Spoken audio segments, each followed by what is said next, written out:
Bismillahirrahmanirrahim. Alhamdulillahirabbil alamin. Allahumma shalli wa sallim wa barik ala sayyidina Muhammadin wa ala alihi wa ashabihi ajmain, amma ba'du. Ila hadratin Nabil Mustafa sayyidina Muhammadin sallallahu alaihi wasallam wa ala alihi wa ashabihi dzurriyyatihi summa ila hadratin muallifatil kitab Syekh Jainuddin bin Abdul Aziz Al-Malibari, summa hadarin sayyidina kiram al-mufur lahum Kiai Johari Jawawi wa murabbi ruhina Kiai Haji Ahmad Sadid Johari, summa hadarin abana wa ummahatina radhiyallahu anhum wa ghafarallahu anhum lahumul Fatihah. A'udzu billahi minasy syaithanir rajim. Alhamdulillahi rabbil alamin arrahmanir rahim maliki yaumiddin iyyaka na'budu wa iyyaka nasta'in ihdinas siratal mustaqim siratal ladzina an'amta 'alaihim Bismillahirrahmanirrahim. Qala mu'allifu rahimahullah wa nafa'ana bihi wa bi'ulumihi fid dharain amin ya rabbal alamin. Bismillahirrahmanirrahim. Babul wudu'i, bab menerangkan tentang masalah berwudu.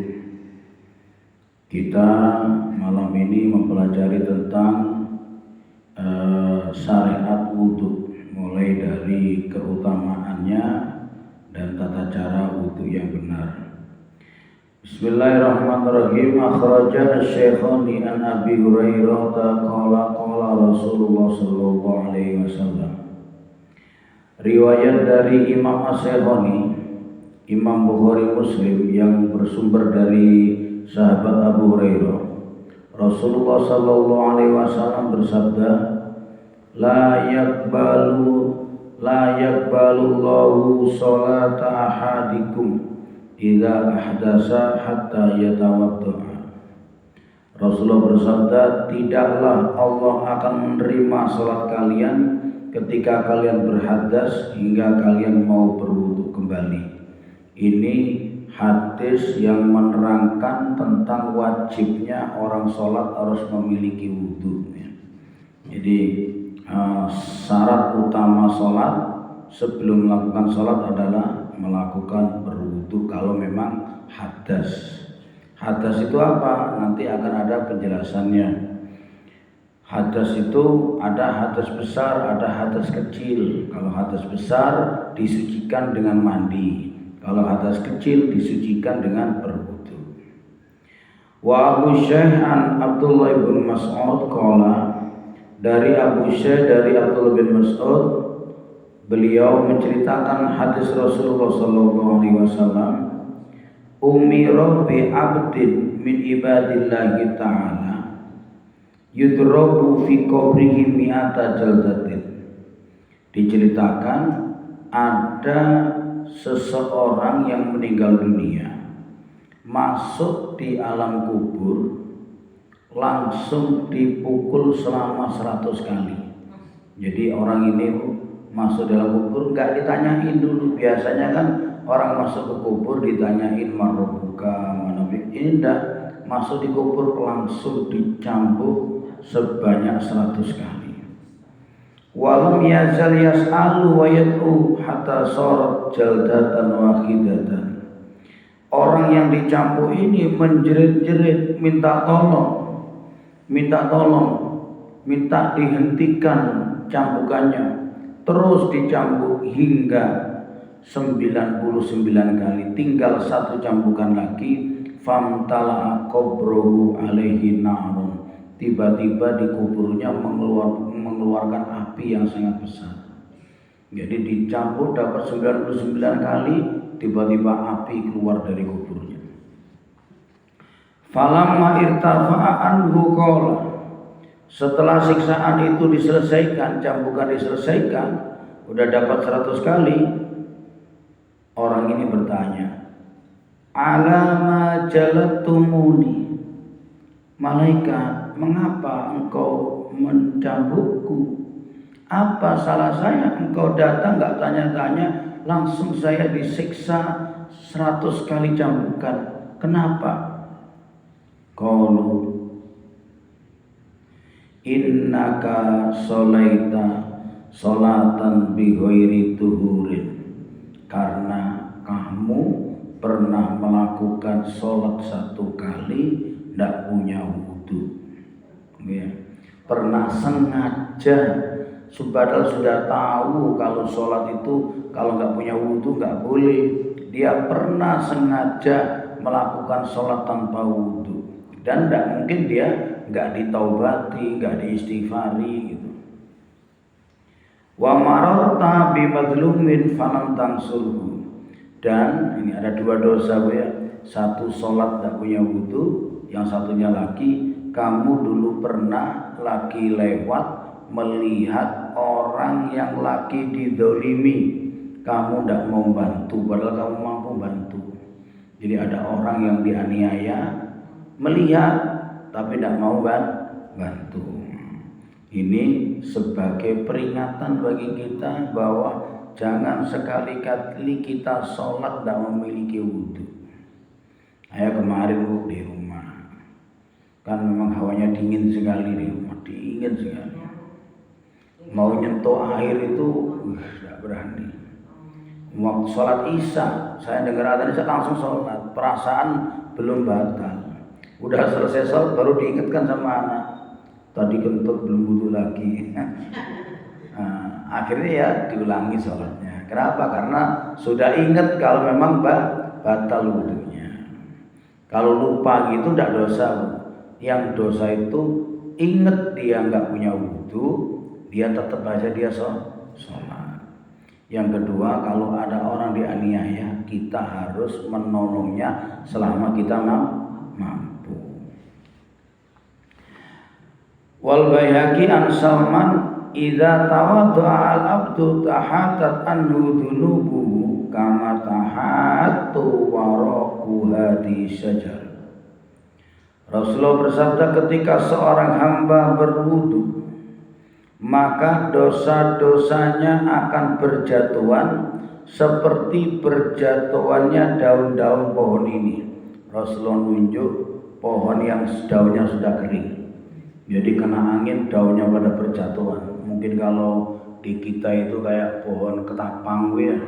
Kalau musim gugur kan yang nyapu belum selesai udah banyak lagi sampahnya.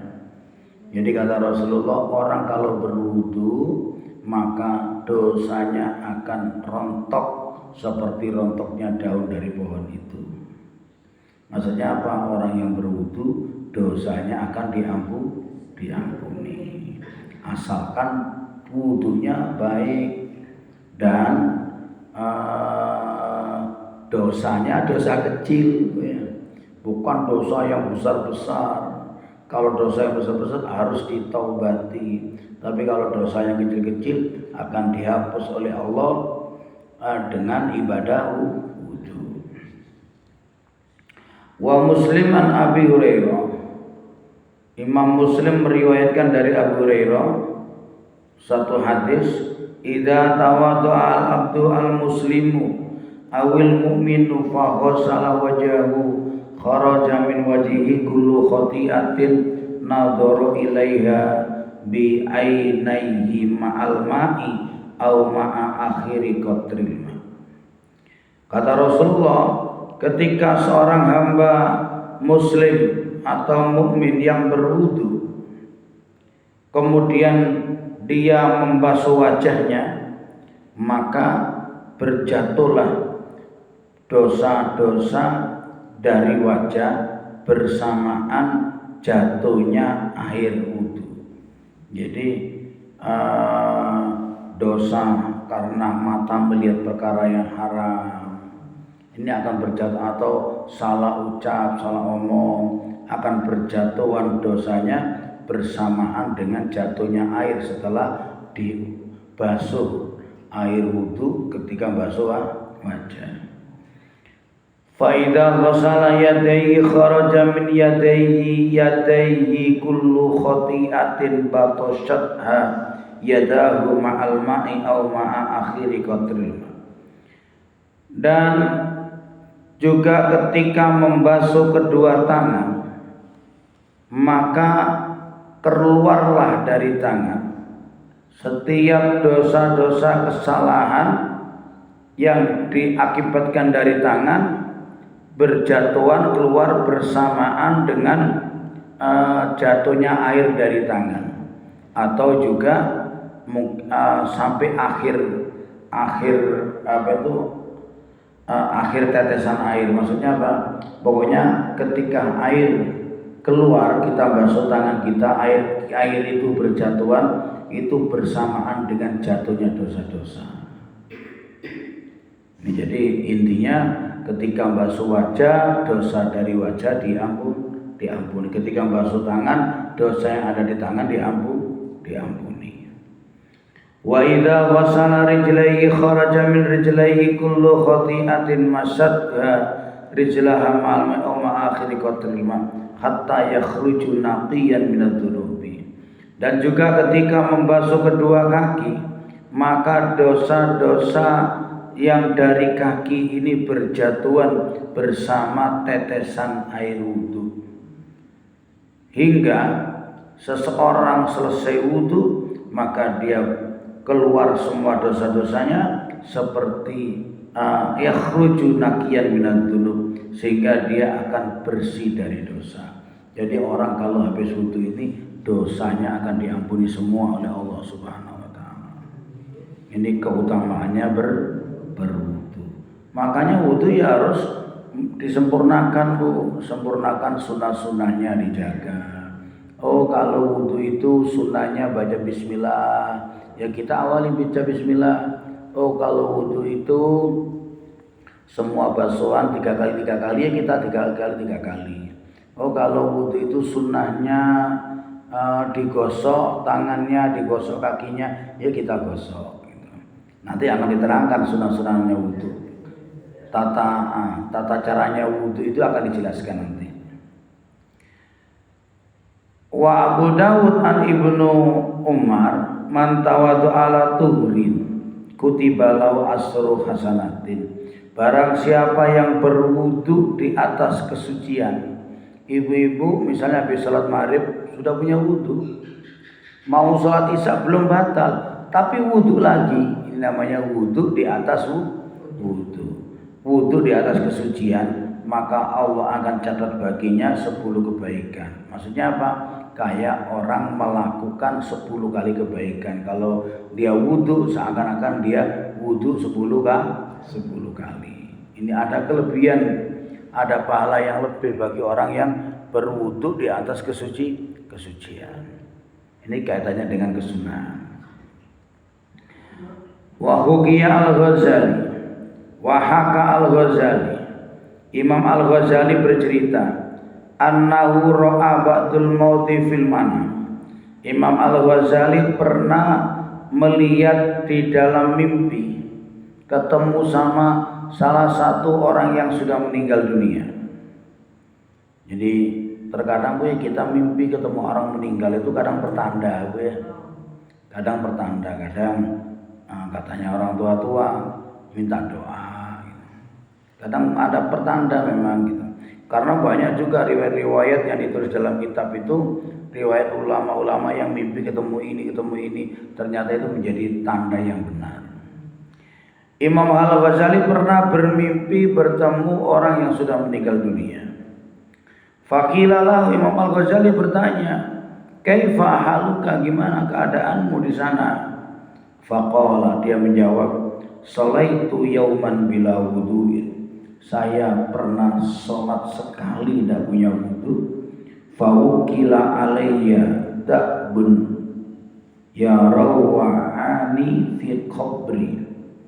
Maka Allah pasrahkan kepadaku seekor hewan galak. Kalau dakbur ini bisa dimana nih, serigala, ya.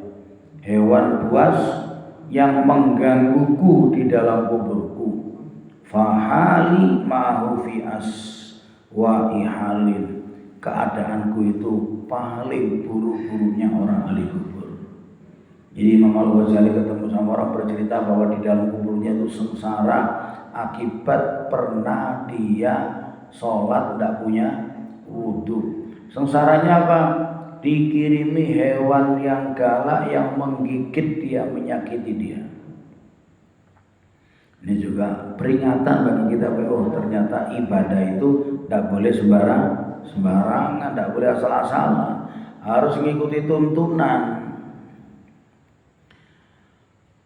Wahukiyah diceritakan annahu ramadat ainul Junaid marratan. Diceritakan satu ketika Imam Al-Junaid mengalami sakit mata. Imam Al-Junaid ini imam terkenal ya. Al-Junaidi. Jadi kalau orang bahas di dalam di dalam ilmu tasawuf, dalam ilmu tasawuf itu kelompok ahlu sunnah wal jamaah mengikutinya kepada Imam Al-Ghazali dan Imam Al-Junaidi. Jadi ulama terkenal ini. Imam Al-Junaidi satu hari mengalami sakit mata, faqala at-tabib. Kemudian dibawalah ke dokter, ke tabib. Kata tabibnya, inturid ainaika fala tausilu ilaihima ma'un. Wahai Imam Junaid, kalau memang engkau pingin kedua matamu ini cepat sembuh, maka jangan terkena air dulu. Jangan matanya dikenain air. Falamma dzaba at-tabib, ketika dokternya sudah pulang, tawaddoa wa sholat. Akhirnya Imam Al-Junaid malah ngambil air wudhu. Diomongin jangan kena air dulu. Al-Junaid lebih yakin bahwa ibadah itu tidak membahayakan. Dia langsung ngambil air wudhu, kemudian sholat 2 rakaat. Wa nama wa bari'at ainuhu fasami'a hatiban yaqul. Setelah wudhu, sholat 2 rakaat, kemudian tidur mimpi Imam Al-Junaid. Dalam mimpinya matanya sembuh, dan dalam mimpinya pula Imam Al-Junaid mendengar ada suara yaqul. Suara itu berkata gini, taraka Al-Junaid ainahu fir ridhoya. Imam Al-Junaid meninggalkan matanya demi mencari ridhoku. Jadi Imam Al-Junaid itu rela kalau matanya tetap sakit, walaupun tidak bisa melihat, rela asalkan melakukan wudhu itu tetap. Tidak mau. Kenapa? Karena ingin mencari ridhonya Allah SWT. Falau talaba minni al-jahannami bidzalika al-asmu la ajibtu. Falamma jaa at-tabib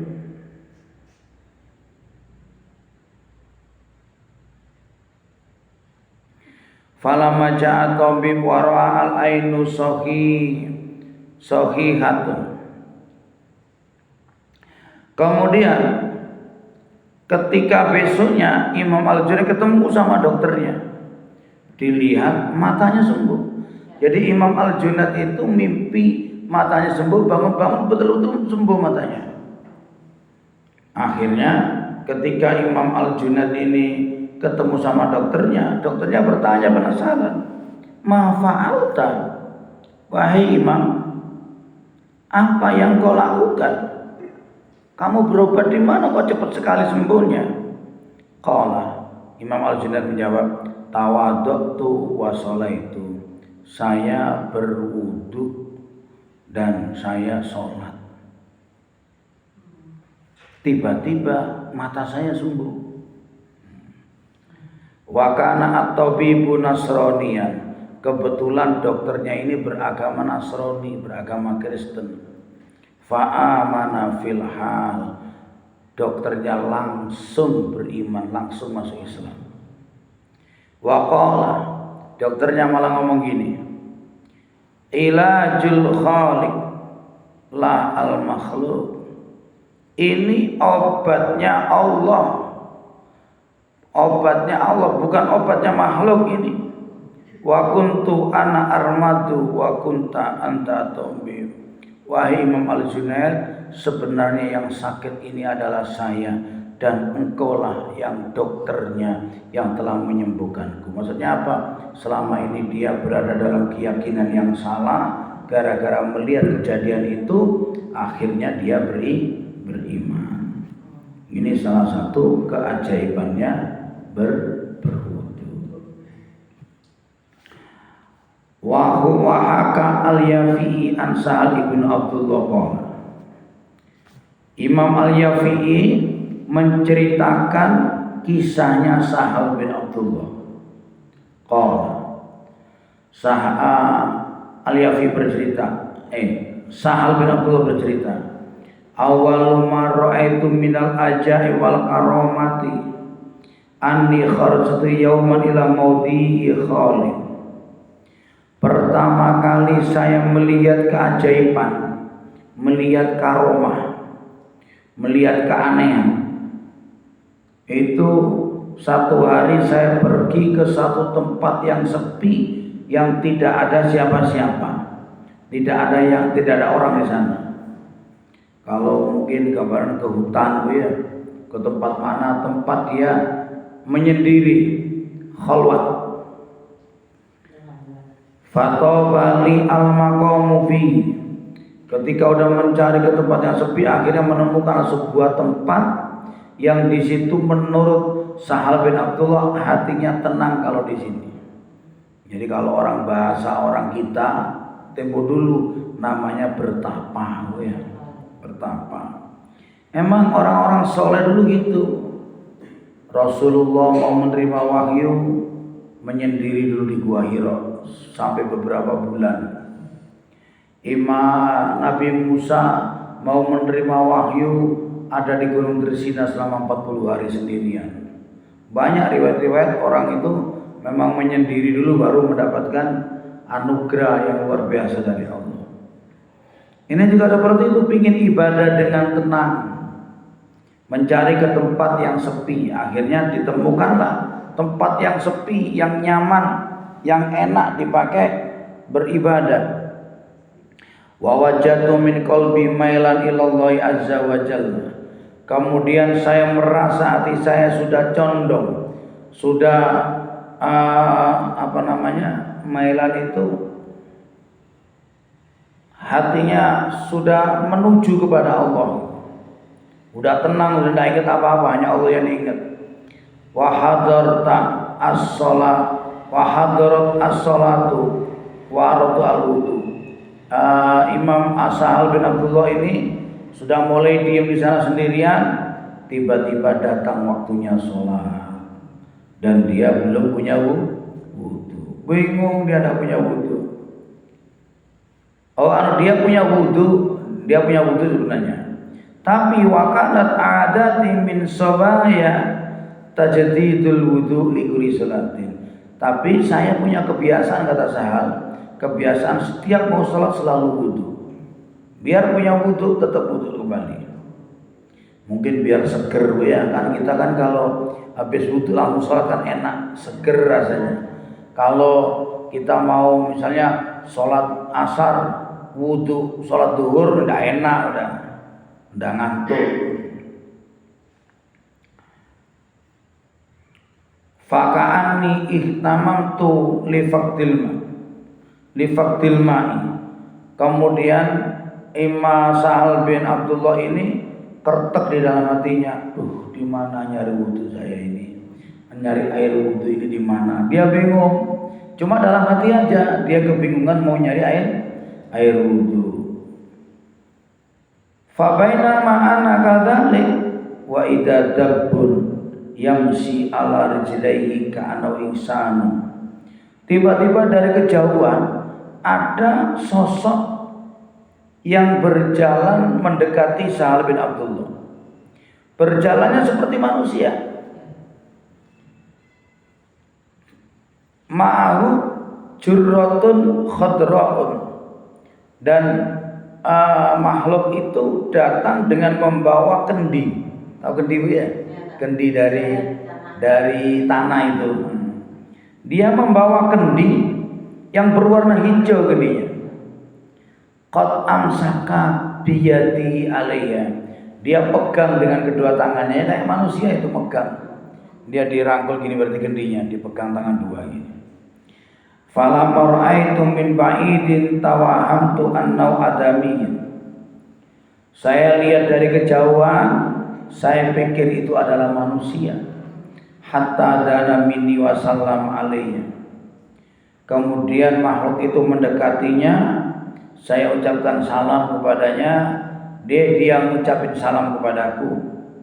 Wa wada'a al-juratu baina yadayhi. Kemudian makhluk itu menaruh kendi di depannya Sahal bin Abdullah. Faja'ani a'radu al-ilm.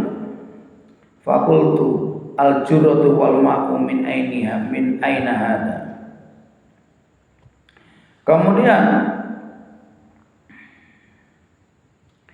makhluk itu menaruh air itu, kemudian mau berpaling, mau ditinggal kita, tidak ngasih apa-apa, tidak ngasih omongan apa-apa.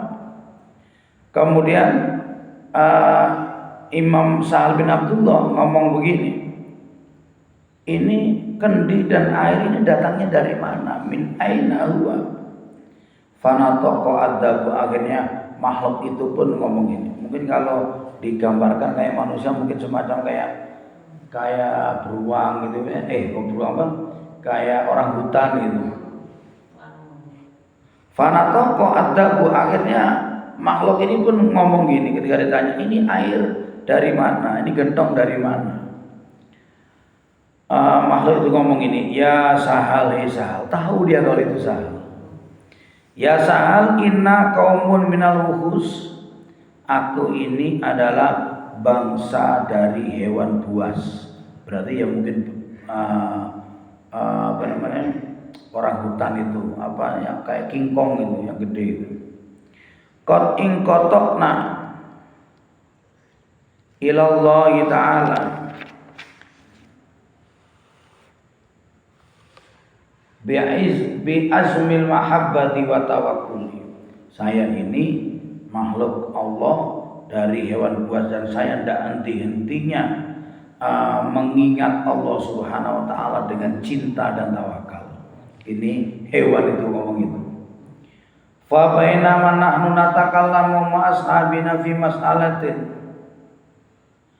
idnudiya ala inna Sahal yuridu al-ma' li tajdidil wudu fa wada'at hadhihi sajara bi yadihi wa idza bi jambi malakani fadanautu minhuma wa sabban fiya hadal ma' minal hawa wa ana asma'u kharirul ma' qala Sahal fa khasya aliyya falama afaqtu idza bil jurrati mawdu'atun. Kemudian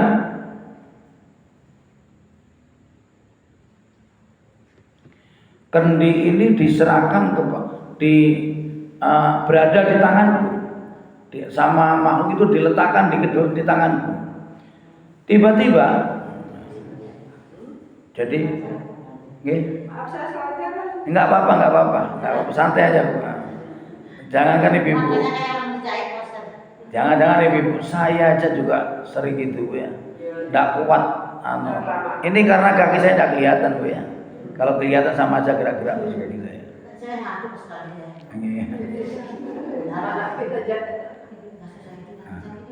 Kita lanjutkan Bu ya. Ketika gentong itu, kendi itu dipegang oleh dia, ternyata tiba-tiba ada kedua malaikat datang. Kemudian ada kucuran air dari atas, dari gentong itu ngucur terus. Ada istilahnya di gentong itu airnya nggak habis-habis, dia ada ngalir dari atas.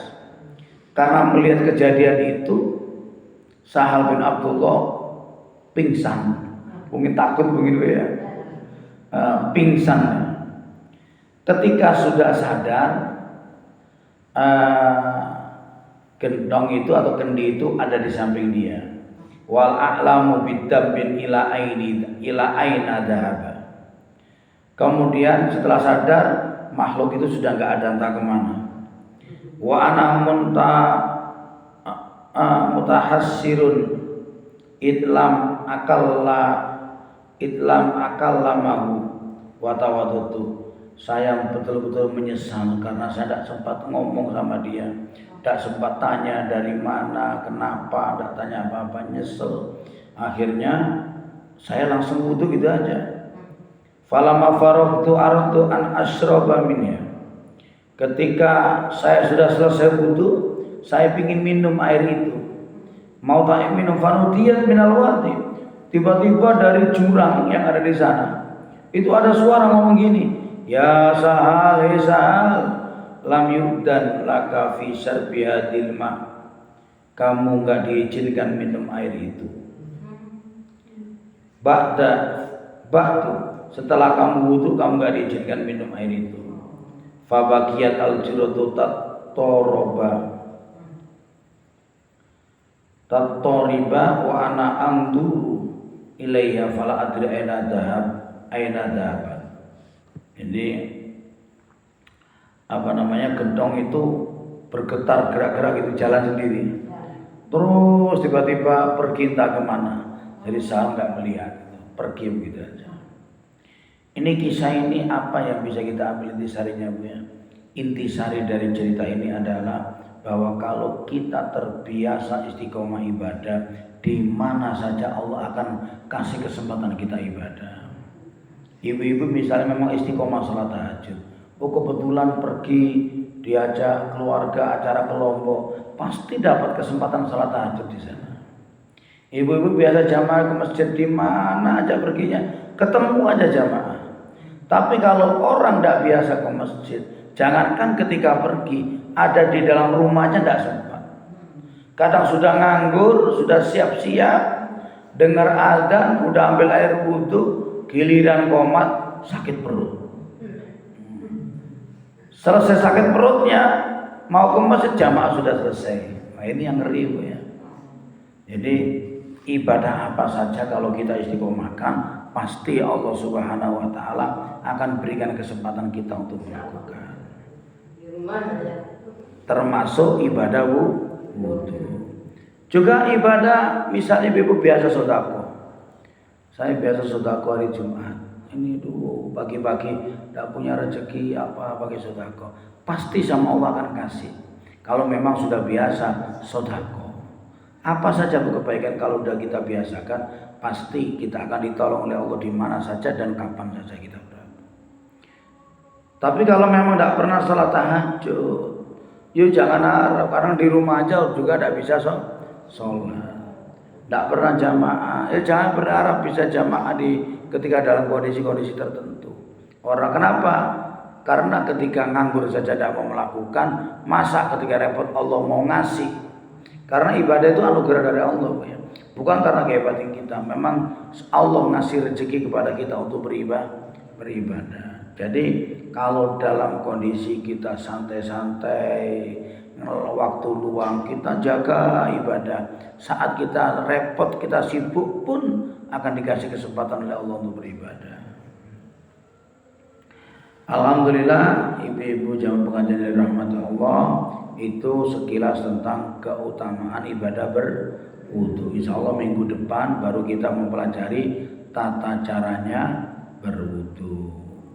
Ini kita pelajari sunnah-sunnahnya, apa sih keutamaan ketika kita melakukan sunnah-sunnah wudu, biar tahu hadisnya, biar tahu keutamaannya. Al-Fatihah. A'udzubillahi minasyaitonir rajim.